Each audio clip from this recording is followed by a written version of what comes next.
Bonjour, la fée Gaëlle souhaite que je te raconte l'histoire du loup qui enquêtait au musée, d'Oriane Lallemand et d'Éléonore Thuillier. Il était une fois un loup qui n'aimait pas aller au musée. « Oh, les musées, c'est ennuyeux !» répétait-il autour de lui. Mais voilà qu'un matin, tous ses amis se présentèrent chez lui. « Aujourd'hui, on t'emmène au musée » lui annonça sa louve chérie. Loup fit la grimace, mais comme il était très amoureux, il dit oui. Maître Imou débuta la visite par son œuvre préférée, un tableau de Louonard de Vinci, connu dans le monde entier. Ce tableau a été peint vers 1503. Commença-t-il. Vous pouvez y admirer une mystérieuse beauté. C'est vrai qu'elle est jolie, chuchota Valentin en se tournant vers Loup. Mais déjà, Loup n'était plus là. Dans la salle d'à côté, Loup s'était arrêté devant un tableau. Surpris, il pencha la tête pour mieux le regarder.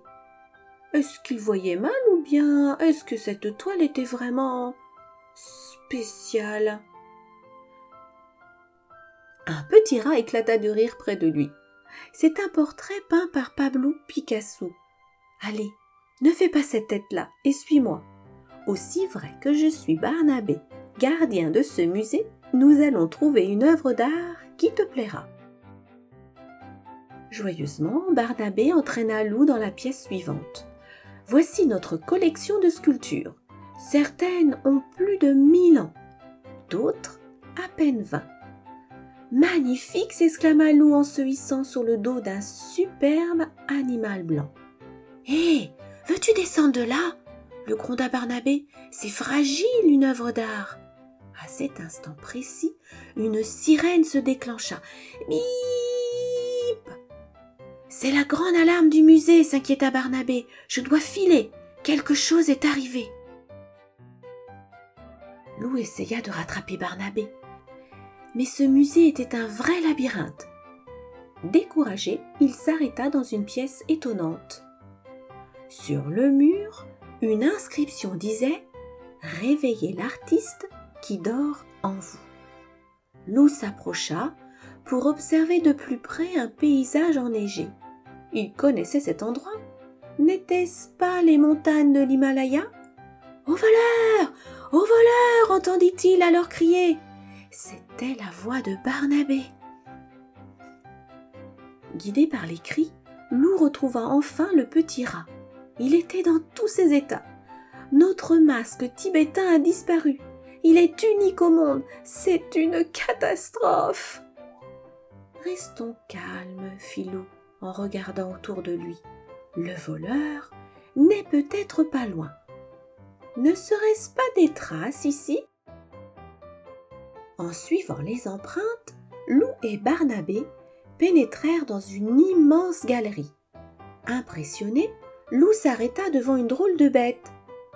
« C'est un dodo » lui expliqua Barnabé, « une espèce qui n'existe plus aujourd'hui. » Loup en resta baba. Décidément, les musées, c'était plus intéressant qu'il ne le pensait. À l'entrée de la salle suivante, se dessinait une ombre inquiétante. « Le voleur n'est certainement pas ici » bredouilla Loup en reculant. « Ce n'est qu'un squelette de dinosaure, gros bêta » le rassura Barnabé. « Allez, dépêche-toi, les traces continuent par là. »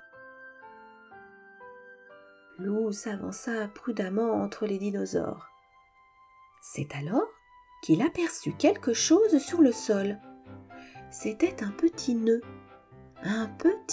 rose couvert de poils roses. Il fronça les sourcils. Ses soupçons se confirmaient. Pensif, Loup se hâta de rejoindre le petit gardien. Barnabé l'attendait près d'une hutte. Sur le sol, il y avait des bols de terre cuite et des outils préhistoriques. Grâce à ces objets, on sait comment vivaient nos ancêtres, expliqua Barnabé. et je viens de m'apercevoir qu'il manque un silex. Certainement celui que le voleur a utilisé pour casser la vitrine du masque, murmura Lou. Boum! Entendit-on alors au fond de la pièce. Il y a quelqu'un là-bas, cria Barnabé. Les deux compères se lancèrent à la poursuite de l'ombre. À bout de souffle, Barnabé s'arrêta devant le sarcophage du pharaon, tout en canine. Je n'y comprends rien. Cette salle est sans issue. À croire que le voleur s'est volatilisé. Je ne crois pas, fit Lou, en tendant la patte vers le sarcophage. Ah non, se fâcha Barnabé. Je t'ai déjà expliqué qu'on ne touche pas aux œuvres d'art. Mais ce qu'il y avait à l'intérieur lui coupa le souffle. À l'intérieur du sarcophage, il y avait Demoiselle Yéti. Elle tenait dans ses bras le masque volé. « Je me doutais que c'était toi, soupira Lou. Allez, Titi, sors de là !» Demoiselle Yéti éclata en gros sanglots. Je suis vraiment désolée. Que t'a-t-elle? Mais ce masque ressemble tellement à mon papa. Je n'ai pas pu m'en empêcher. Allez, allez, on ne pleure plus, fit le petit rat ému. Nous allons le remettre à sa place et personne n'en saura rien. Tandis que Lou rejoignait les autres, ses yeux furent attirés par une peinture. On aurait dit sa forêt, mais en beaucoup plus belle. Le cœur battant, il s'assit pour l'admirer. Et voilà, se réjouit Barnabé derrière lui. Coup de foudre artistique. L'art émeut, transporte, fait voyager. Je t'avais dit qu'on trouverait l'œuvre qui te plairait. Lou resta un long moment à contempler la toile. Puis il rejoignit ses amis.